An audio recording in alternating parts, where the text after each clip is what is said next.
नमस्कार, big boss मराठीचा राडा या कार्यक्रमात तुम्हा सगळ्यांचं स्वागत आहे। कालचा दिवस खऱ्या अर्थानं राडा घालणारा ठरला, कारण सुरुवातच झाली कॅप्टन्सी टास्कने। या टास्कमध्ये एक डायनासोर आला। त्या डायनासोरच्या अंड्यांवरती ज्या सदस्याला तुम्हाला कॅप्टन्सी मधून बाद करायचंय त्याचं नाव लिहून तिथे लावायचंय। मग त्याच्यामध्ये एक ट्विस्ट येतो आणि बिग बॉस पॉवर सोरस ठरवतात। पॉवर सोरस म्हणजे या टास्क मध्ये जो सगळ्यात आधी पळून बजर वाजवेल तो ठरणार पॉवर सोरस। या पॉवर सोरसला एक महत्त्वाचे अधिकार आहेत, ते म्हणजे कॅप्टन्सी मधून कुणाला बाद करायचं। अंड्यांवरती जर 4 नावं असतील तर त्यापैकी कोणत्याही 2 लोकांना बाद करायचा अधिकार या पॉवर सोरस कडे असतो। हा पॉवर सोरस अख्खा गेम बदलतो आणि पहिलाच पॉवर सोरस ठरतो विशाल। त्यानंतर घरातली सगळी मंडळी ती अंडी गोळा करतात, त्याच्यावरती आपल्याला नको असलेल्या सदस्यांची नावं लिहितात, ती तिथे लटकवतात आणि विशालच्या हातात निर्णय येतो। पहिल्याच निर्णयात विशाल तन्वी आणि दीपालीला कॅप्टन्सी मधून बाद करतो। तन्वीचा आवाज मला खूप कर्कश वाटतो, तिच्या आवाजाचा मला त्रास होतो, ती कधी एकदा घराबाहेर जाईल याची मी वाट बघतोय, अशा शब्दात तो त्याचं एक्सप्लेनेशन देतो। खरं तर तन्वीचा आवाज त्याला जास्त वाटतो हे एक्सप्लेनेशन हसण्यासारखं आहे, कारण त्याने स्वतःजवळ जे रसायन ठेवलंय त्या रुचिता नावाच्या प्राण्याचा इतका आवाज आहे की त्याने अख्खं घर डोक्यावरती घेतलंय आणि त्याला तन्वीच्या आवाजाचा त्रास होतोय। हे खरंच ऐकताना हसू आलं। आणि दुसरं नाव त्याने घेतलं दीपालीचं। दीपालीला सांगितलं की तुझ्याकडनं अपेक्षा आहे, तू लीडर व्हायला हवं वगैरे। जेव्हा लीडरचा मुद्दा आला तेव्हा दीपालीने अक्षरशः त्याच्या शब्दाचे तुकडे तुकडे उडवले। तो कशा पद्धतीने पोरींना घेऊन बसतो, तो कशा पद्धतीने सगळ्यांना प्रभावाखाली आणतो, कशा पद्धतीने त्याने रुचिताचा वापर केला, कशा पद्धतीने त्याने वेळ प्रसंगी तिची बाजू घेतली नाही आणि कशा पद्धतीनं तो चुकीचा लीडर आहे हे तिनं दाखवून दिलं। अक्षरशः सगळ्यांसमोर दीपालीनं त्याचा मुखवटा फाडून खाली फेकून दिला। हे विशालला अजिबात सहन झालं नाही, पण काल दीपालीने अचूक वेळ साधत अचूक आपला निशाणा साधला। आता पहिल्याच फेरीत तन्वी आणि दीपाली बाद झाले, मग येते दुसऱ्या फेरीची वेळ। आता दुसऱ्या फेरीत कुणाला कॅप्टन्सीतनं बाद करायचा हा मोठा प्रश्न आहे, कारण काटा टीम मध्ये फक्त राकेश आणि प्रभू दोघेच उरलेत। त्यापैकी प्रभू तो ऑलरेडी कॅप्टन्सी मध्ये आहेच, मग उरला फक्त राकेश। राकेशला तर ते कधी काढू शकतात, त्यामुळे आता डाव टोळीवरती पलटतो आणि टोळीमध्ये खऱ्या अर्थानं इथेच फूट पडायला सुरुवात होते, कारण की टोळी वर्करनी जरी एकत्र वाटत असली ना, त्या टोळीमध्ये प्रत्येकाला आपापला खेळ खेळायचा आहे। फक्त विशालचा प्रभाव असल्याने कुणी ते दाखवत नाहीये आणि मग काय त्याच चर्चा सुरू झाल्या, तू मला बाद करणार का, मी तुला बाद करणार। अगदी ती वाटाघाटी चालावी तसे प्रत्येक जण एकमेकांशी बोलत असतात। सरते शेवटी काय होतं ते आपण बघणारच आहोत, कारण दुसऱ्या फेरी आधी विशाल काहीतरी खेळ करणार हे राकेशच्या लक्षात येतं आणि राकेश डायरेक्ट तास थांबवतो, पण राखी आणि सागर विशालला समजवतात आणि तो खेळ पुढे जातो। दुसऱ्या फेरीमध्ये पॉवर सोरस ठरते रुचिता आणि रुचिता राकेश आणि रोशन दोघांनाही कॅप्टन्सी मधून बाद करते। ते निश्चितच होतं, कारण की काटा गँग मध्ये तेवढा एकटाच उरलेला असतो, त्याला ती काढून टाकते आणि रोशन त्या टोळीत खेळत असला तरी त्याला तिकडे इज्जत नाहीये हे त्याला कळत नाहीये। रोशन सारखा माठ माणूस आज तागायत बघितलेला नाहीये। अख्खी टोळी त्याला घराबाहेर काढण्यासाठी टपलेली आहे। टोळीपैकी एकाही सदस्याला तो नकोय, तरी तो टोळीसोबत एकनिष्ठ आहे। इतका प्रामाणिक माणूस, इतका साधा माणूस आज तागायत बघितलेला नाहीये। असं वाटतं कुणीतरी त्या रोशनला थोडीशी तरी समज द्यायला हवी की बाबा तू आता तरी शहाणा हो, ही सगळी टोळी मिळून तुझा एक दिवस काटा काढणार आहेत, पण त्याला ते कळत नाहीये। तोच साधेपणा त्याचा नडला आणि रोशनला या टास्क मधून बाहेर काढलं गेलं।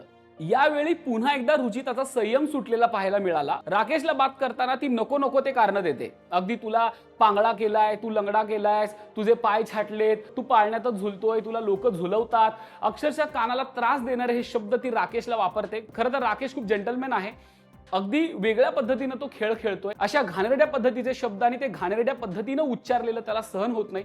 शेवटी तो रुचिताला सांगतो की प्लीज तू मला बाद कर, पण असले काही अपशब्द वापरू नको, ते मला सहन होत नाहीये। रुचिता हे शब्द कुठून आणते, काय पद्धतीचं ती बोलते, तिला कळत नाहीये का आपण नॅशनल टेलिव्हिजनवरती आहोत, लोक आपला शो जेवताना बघतात, घरात लहान मुलं ते म्हातारी माणसं सगळे त्या टीव्ही पुढे बघून बिग बॉस बघत असतात। एवढंही तिला भान नाहीये की आपण काय बोलतोय आणि कुणाशी बोलतोय। रुचिताला समजावणं हे अक्षरशः कठीण आहे, पण एक दिवस हा धोंडा ती स्वतः आपल्या पायावरती पाडून घेणार आहे। दुसरीकडे प्राजक्ता अत्यंत शातीर खेळाडू आहे। लोकांना असं वाटतंय ती बोलत नाहीये, ती आयुर्वेदिक औषध आहे, ती गोड गोड बोलते, असं नाहीये। प्राजक्ता पक्की हुशार आहे, तिला कळून चुकलंय की या खेळात आपली काही डाळ शिजत नाहीये, ना आपल्याला भांडता येतंय, ना ओरडता येतंय, ना रणनीती आखता येते, आपल्याला काहीच जमत नाहीये। त्यामुळे तिने आता हाची माझा मार्ग एकला म्हणत रुचिता आणि विशालची तळी उचलायची ठरवली आहे। ती दोघांच्या बाजूने बोलत असते, मग ते चुकीचं असो की बरोबर असो, तिने ठरवलंय जिथे जिथे विशाल आणि रुचिताचा मुद्दा येईल, तिथे आपण बोलायचं, त्यांना सपोर्ट करायचा, जेणेकरून त्या दोघांच्या आश्रयाने तरी आपण फायनल पर्यंत जाऊ, अशी तिची भावना आहे. पण हे फार काळ काही टिकणार नाहीये. कधीतरी प्राजक्ताचा गेम तिच्यावर उलटणार आहे, कधीतरी विशाल आणि रुचिता तिचा काटा काढणार, हे मात्र नक्की. पण प्राजक्ता हुशार बनलीये, प्राजक्ता उत्तम खेळतीये, तिला कळलंय की आता सरेंडर व्हा, आणि ती विशाल आणि रुचिता पुढे झालीये. हेच सागरचंही झालंय. त्याला कळत नाहीये की आपण काटाकडे जायचं, आपण टोळीकडे जायचं, की इंडिव्हिज्युअल खेळायचं, की इंडिव्हिज्युअली खेळणाऱ्या सदस्यांमध्ये जाऊन खेळायचं. त्यामुळे तो हळूच कधीतरी काटाकडे येतो, काटा गँग मधल्या 4 गोष्टी ऐकतो, परत त्या विशालकडे जाऊन त्या टोळीला सांगतो, परत तिकडच्या 4 गोष्टी ऐकतो. सध्या सागरचं काय सुरू आहे तर इकडचं ऐक तिकडचं ऐक, पण त्याला ठरवता येत नाहीये नेमकं मला काय करायचंय. आणि जोपर्यंत त्याला ठरवता येत नाहीये त्याला काय करायचंय, तोपर्यंत सागरचा गेम दिसणार नाही. कारण सध्या सागरचा गेम दिसत नाहीये, हे त्याला कळत नाहीये. त्याचा गेम फक्त इतकाच आहे की विशालच्या टोळीतल्या लोकांची बाजू घ्यायची आणि जितकं होईल तितकं स्वतःला सेफ करायचं. पण तेही फार काळ टिकणार नाहीये. कधीतरी सागरला स्वतःची भूमिका घ्यावी लागणार आहे, कधीतरी त्याला टोळीच्या विरोधात बोलावं लागणार आहे, कधीतरी त्याला रुचिताच्या विरोधात बोलावं लागणार आहे. आणि जेव्हा तो हे बोलेल तेव्हा सागरला खऱ्या अर्थानं कळेल की आपला गेम कुठे चाललाय. इतके दिवस आपण ज्यांच्या बाजूने बोलत होतो ते तरी आपले आहेत का, हे सागरला कळणं गरजेचं आहे. दुसरीकडे राखीचं आपलं मस्त चाललंय. कधी ती काटाकडे असते तर कधी टोळीकडे असते. आल्या आल्या सुरुवातीला काही दिवस तिने तन्वीचा जय जयकार केला, तन्वीला डोक्यावर बसवलं, आणि गेले काही दिवस तिने तन्वीला अक्षरशः सळो की पळो केलेलं आहे. मग तो बाथरूमचा मुद्दा असू दे, कॅप्टन्सीचा मुद्दा असू दे, की घरातल्या वागण्याचा मुद्दा असू दे. राखीने अक्षरशः तन्वीला हैराण करून सोडले. पण तन्वी काही कमी नाहीये, ती सुद्धा राखीला पुरून उरतीये. पण याच्यामध्ये राखी केवळ त्रास देत नाहीये, ह्युमर क्रिएट करते. अगदी भागाच्या शेवटी जेव्हा बाथरूमचा मुद्दा येतो तेव्हा सुद्धा तन्वी आणि राखीमध्ये जोरदार भांडणं होतात, पण राखी ते सावरून घेते. राखीमध्येच नागाची ऍक्टिंग काय करते, लोकांना हसवण्याचा प्रयत्न करते. तन्वी थोडीशी हायपर झालीये, पण तन्वीला आता शांत राहण्याची गरज आहे. तिला कळायला हवं, जर तुझा गेम चांगला करायचा असेल, तुला शेवटपर्यंत टिकायचं असेल, तर तुला तुझ्या रागावरती आणि तोंडावरती संयम ठेवावा लागेल. नाहीतर तुझ्यात आणि रुचितामध्ये प्रेक्षकांना काहीच फरक दिसणार नाही. राखीने काल आणखी एक गौप्यस्फोट केला, ते म्हणजे डोनाल्ड ट्रम्प तिचे वडील आहेत. असे अनेक गौप्यस्फोट ती करत असते, त्यापैकीच हा एक होता. हे ऐकून सगळ्यांना खरं तर हसायला आलं. पण असे राखीचे अख्ख्या जगभरात वेगवेगळे संबंध आहेत, जे ती या सीझन मध्ये हळूहळू आपल्याला सांगेलच. पण तिच्यामुळे एक ह्युमर क्रिएट होतो. ती भांडत जरी असली तरी सगळ्यांना माहितीये तो तिचा गेम आहे. ती मुद्दाम करते, लोकांना खिजवण्यासाठी, डिवचण्यासाठी ती करते. कदाचित राखीमुळेच खऱ्या अर्थानं खेळाला एक वेगळं वळण आलंय. बिग बॉसचा खेळ ती येण्यापूर्वी आणि ती आल्यानंतर अशा 2 टप्प्यात विभागला गेलाय असं म्हणायलाही हरकत नाहीये. एकीकडे हा कालचा राडा सुरू होता, तर दुसरीकडे रुचिताचं विशालवरचं प्रेम काही कमी होत नाहीये. काल एवढ्या राड्यातनंही तिने जाऊन विशालला सांगितलं की मी तुझ्याशिवाय राहू शकत नाही, मला तुझ्याशिवाय करमत नाहीये, मी तुझ्या विरोधात जाऊ शकत नाही, तुझ्याशिवाय मला कुणी नाहीये. इतकं सगळं होऊन सुद्धा जर ती मुलगी विशालकडे जाऊन हे बोलत असेल तर खरंच ती प्रेमात वेडी झालीये, आंधळी झालीये हे म्हणायला हरकत नाहीये. कारण विशालचे डोळे उघडे आहेत, तो खेळाकडे खेळाच्या दृष्टीने बघतोय, त्याचं उत्तम चाललंय. पण रुचिता मात्र त्याच्या प्रेमात वाहवत चाललीये. उद्या जर सगळी सूत्र तिच्या विरोधात फिरली तर तिला हा खेळ खेळणंही कठीण होईल. कारण विशालसाठी ती स्वतःची कॅप्टन्सी सोडायला तयार झालीये. अगदी त्याच्यावरून एक लव्ह सीन पाहायला मिळाला, ज्याच्यामध्ये रुचिता विशालला बोलते की तू कॅप्टन हो, विशाल तिला बोलतो तू कॅप्टन हो. मग शेवटी विशाल बोलतो की नाही नाही, मी इतका स्वार्थी नाहीये की मी तुझ्यासाठी इतकंही करू शकणार नाहीये, तूच कॅप्टन व्हायला पाहिजे वगैरे वगैरे. म्हणजे त्यांच्यातलं लव्ह सीन एक तर थांबत नाहीये, पण ते खरं आहे की खोटं आहे हेही अजून कळलेलं नाहीये. रुचिताच्या बाजूने आता कुठेतरी जाणवतंय की ती खूप सिरियस आहे विशालच्या बाबतीत, पण विशालच्या बाबतीत हा सिरियसनेस कुठेही जाणवत नाहीये. एवढंच काय तर रुचिता त्याच्या इतक्या अधीन झालीये की अनुश्रीने काही वेळापूर्वी तिला सांगितलं होतं की जर माझ्यावर वेळ आली तर मी तुला सेफ करेन, पण विशालला कॅप्टन्सीतून बाहेर काढेल, कारण मला तुला कॅप्टन झालेलं बघायचंय. तू तुझा वैयक्तिक गेम खेळ, आता यातून बाहेर पड, कारण ट्रॉफी 5 जण घेऊ शकणार नाहीये, ट्रॉफी कुणाला तरी एकालाच उचलावी लागणार आहे. इतकं समजावून सुद्धा रुचिता अनुश्री काय काय बोललीये ते सगळं जाऊन विशालला सांगते. खऱ्या अर्थाने इथं तिची निष्ठा कळते, इथं तिचं प्रेम कळतं. पण हे प्रेम कधीतरी तिच्यावर उलटू शकतं आणि याचीच भीती अख्ख्या घरातल्या सदस्यांना वाटतेय की विशाल कधीतरी गेम करू शकतो, कधीतरी हा प्रेमाचा पडदा बाजूला होऊ शकतो, त्यावेळी रुचिताला मोठा धक्का बसेल जो सावरण्यासारखा नसेल.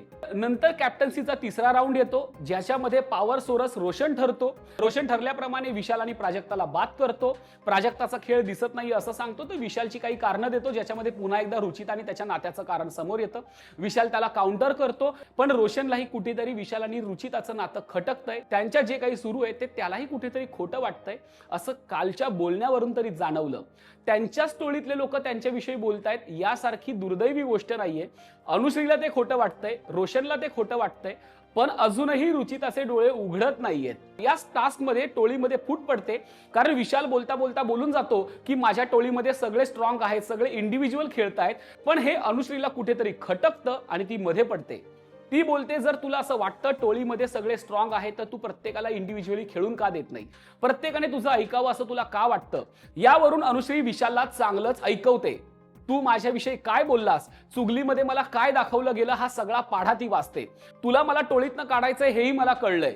एका टास्कमध्ये माझ्याकडून चुकी झाली, पण त्याचा तू आणि रुचिताने केवढा बाऊ केला. माझे अश्रू खोटे आहेत हे बोलण्यापर्यंत तुमची मजाल गेली आणि हे सगळं माझ्या लक्षात आलंय. तुमच्या टोळीमध्ये फक्त विशाल आणि रुचिता तुम्ही दोघेच आहात. तुम्ही इतर कुणालाही इज्जत देत नाही, कुणाशीही किंमत करत नाही, अशा स्पष्ट शब्दात अनुश्री त्याला ऐकवते आणि तिथल्या तिथे टोळी सोडण्याचा निर्णय जाहीर करते. खरं तर अनुश्री एक उत्तम खेळाडू आहे. तिला अचूक वेळी कुठे जायचं आणि कुठे नाही जायचं हे कळलंय आणि कालचा निर्णय तिचा योग्य होता, कारण गेले काही दिवस अनुश्रीला ते सातत्याने दाबण्याचा प्रयत्न करतायत, तिला डावलण्याचा प्रयत्न करतायत आणि अनुश्रीला हे कळलंय आणि योग्य वेळी तिने ती खेळी खेळलीये. खरं तर प्राजक्ताला असं वाटतंय की तिने ते इंडिव्हिज्युअली करायला पाहिजे होतं किंवा 2-4 लोकात करायला पाहिजे होतं. तिने जाहीरपणे का केलं, तर तिला ते जाहीरपणेच करायचं होतं, कारण काटालाही कळेल की टोळीत काय चाललंय आणि टोळीलाही कळेल त्यांची जागा काय आहे. आणि एक खेळाडू आता टोळीतला फुटलेला आहे, त्यामुळे विशालला जो माज आहे, माझी टोळी माझी माणसं, तो माज काही फार वेळ टिकणार नाही. आता अनुश्री बाहेर गेलीये, काही दिवसांनी रोशनही बाहेर जाईल, काही दिवसांनी सागरही त्यांच्या विरोधात जाईल, अशा शक्यता नाकारता येत नाहीये. कारण टोळीचा गेम आता फक्त विशाल आणि रुचितापुरता मर्यादित राहिलाय. इतर कोणतेही सदस्य त्यांना जवळ करायचे नाहीयेत आणि जवळ केले तरी ते फक्त कामापुरते आणि खेळापुरते करायचे, हे आता स्पष्टपणे दिसतंय. त्यानंतर अनुश्री काटा टीम मधल्या सगळ्या सदस्यांना सांगत असते की मी विशाल आणि रुचितासाठी काय काय केलंय. मी यांचं जेवण बनवण्यापासून ताटं वाढण्यापासून सगळं काम करते, पण हे साधं माझ्यासाठी जेवायला देखील थांबत नाही. ही गोष्ट मला कुठेतरी लागते. ते कधीच माझा विचार करत नाही, म्हणून मी टोळीतनं बाहेर पडले असं ती त्यांना सांगते. हे सांगताना अनुश्रीला अश्रू अनावर होतात. ती दीपाली ताई समोर आपलं मन मोकळं करते. यावेळी तन्वी एक खूप मोठं स्टेटमेंट करते की रुचिता डोक्यावर नाही तर विशालवर पडलीये. हे वाक्य ऐकून खरं तर हसायला येतं, पण ते हसण्यासारखं नाही, त्याचा अर्थ खूप मोठा आहे.